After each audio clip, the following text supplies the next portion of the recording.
அனைவருக்கும் வணக்கம்.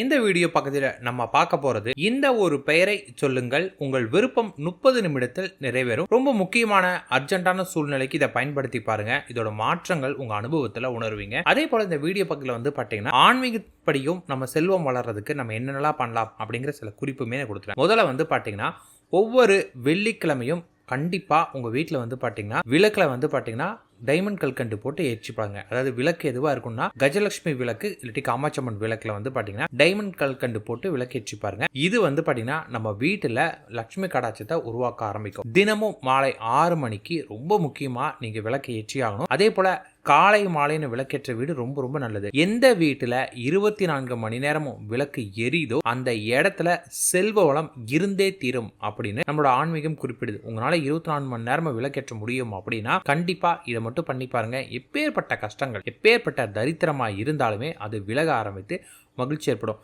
பணம் இல்லை, கஷ்டம், இந்த மாதிரிலாம் ஏதாவது ஒன்று இருக்குன்னா விளக்குக்கு மட்டும் முயற்சி பண்ணி 1 மாதம் பண்ணி பாருங்க, மாற்றம் தெரியும். அடுத்து பார்த்தீங்கன்னா குபேரனோட அருள் நம்ம வீட்டுக்கு ரொம்ப சீக்கிரமாக வரணும் அப்படின்னா நம்ம வீட்டில் பலவிதமான ஊறுகாய் வைக்கணும். ஊறுகாய் பற்றி கேள்விப்பட்டிருப்பீங்க.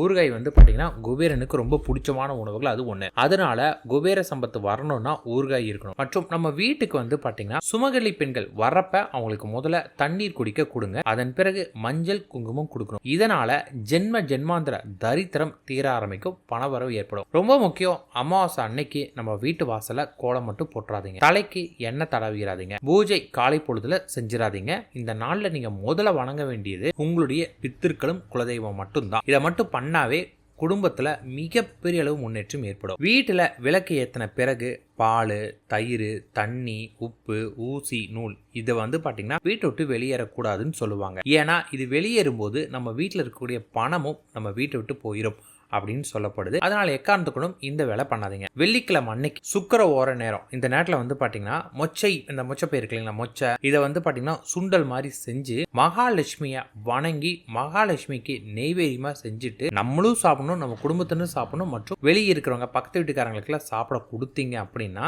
இது பணவரவு அதிகரிச்சுட்டே இருக்குமே. அதே போல அபிஜித் நட்சத்திர நேரம், அதாவது பகல் 12 மணிக்கு பாத்தீங்கன்னா அரவாணிகள் இருக்காங்க இல்லைங்களா, அவங்களுக்கு மனதார உணவளிக்கணும். அவங்க கையால் நீங்க பணம் பெற்றீங்கன்னா உங்களுக்கு வருமானம் அதிகரிக்கும். அதே போல பாத்தீங்கன்னா நீங்க ஏதாவது கடைகள் வச்சிருக்கீங்கன்னா இப்ப அரவாணிங்க வராங்கன்னு வச்சுக்கோங்களேன், அவங்களுக்கு நீங்க வெறும் பணத்தை மட்டும் கொடுக்காம இப்ப அவங்க கையில பாத்தீங்கன்னா காசு கேட்கறாங்கன்னா ஒரு 10 ரூபா கொடுக்குறீங்களா, ஒரு 5 ரூபா அவங்க கையில வாங்கி நம்ம கலாப்பெட்டியில போட்டு பாருங்க. இது பாத்தீங்கன்னா பணவரவு அதிகரிச்சுட்டே இருக்குமே. ஒருத்தரோட ஜாதகத்துல பாத்தீங்கன்னா லக்னத்துல 3ல சுக்கிரன் நீசம் பகையிலாம இருக்கிறாரோ அவங்களுக்கு பாத்தீங்கன்னா சுக்கிர ஓரையில இருந்து பணப்பெருவு அதிகரிக்க ஆரம்பிக்கும். இதுதான் சுக்கிர திசைன்னு சொல்லுவாங்க. இப்படி உங்களுக்கு சுக்கிர திசை இருந்துச்சு அப்படின்னா சுக்கிர ஓரை நேரத்துல பணவரவு வச்சு பாருங்க, செல்வ வளம் வந்துட்டே இருக்கும். பசுவோட கோமியம் இருக்கு இல்லைங்களா, இதை பாத்தீங்கன்னா டெய்லியும் கொஞ்சமா எடுத்து ஒரு ஸ்பூன் அளவுக்கு நீங்க குளிக்குடி தண்ணீர்ல கலந்து குளிச்சு பாருங்களேன். ஒரு 45 நாள் பண்ணி பாருங்க. 45 நாள் பண்ண தரித்திரம் விலக ஆரம்பிக்கும், பணவரவு ஏற்படும். அடுத்தது பாசிப்பருப்பு இருக்கு இல்லைங்களா, இந்த முழு பாசிப்பருப்புல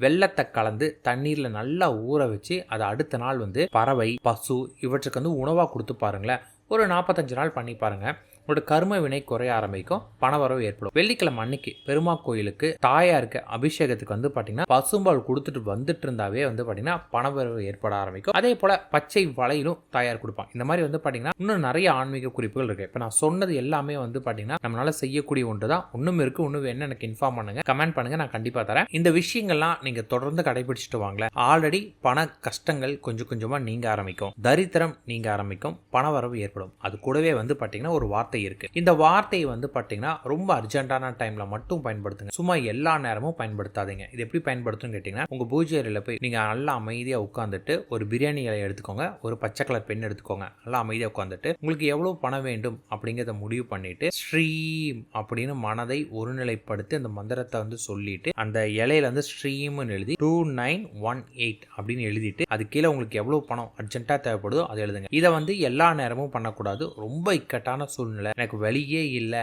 எல்லாமே முடிஞ்சு போச்சு, எல்லாமே என் கைவிட்டு போயிருச்சு அப்படிங்கிற நிலையில மட்டும் இதை பண்ணுங்க. இப்படி நீங்க பண்ணும்போது நீங்க கேட்ட பணம் ஏதாவது ஒரு வகையில உங்களுக்கு கிடைக்கும். யாராவது ஒருத்தர் மூலியமா இந்த மாதிரி உங்களுக்கு சேர ஆரம்பிக்கும். சும்மா எல்லா நேரமும் டைம் கிடைக்கிறப்பெல்லாம் இதை பண்ணிட்டே இருக்காதீங்க. அப்ப இது பலன் இல்லாமல் போயிடும். ரொம்ப அர்ஜென்டான டைம்ல மட்டும் பயன்படுத்துங்க. இன்னைக்கு நான் சொன்ன இதை கரெக்டாக ட்ரை பண்ணிட்டு வாங்க, குடும்பத்தில் முன்னேற்றத்தையும் உணர ஆரம்பிப்பீங்க. நன்றி, வணக்கம்.